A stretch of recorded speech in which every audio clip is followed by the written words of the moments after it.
يعني ام الركب صارت اللي ما قدرت حتى يعني اضرب البنزين.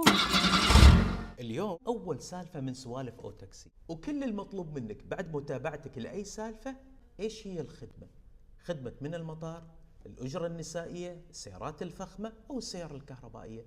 يعني تابع الفيديو عشان تعرف الإجابة. وهنا نضمن أنك تدخل معانا السحب على 150 ريال اللي بنجريها كل يوم خميس خلال شهر رمضان المبارك. خلونا نسمع سالفتنا ونتعرف عليها ونروح مع المواقف الطريفة في سوالف أو تاكسي.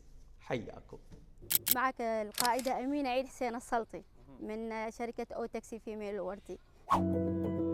أو تاكسي، اشعر بالأمان في كل مكان. الموقف اللي مريت عليه كان ظريف وفي نفس الوقت كان مخيف.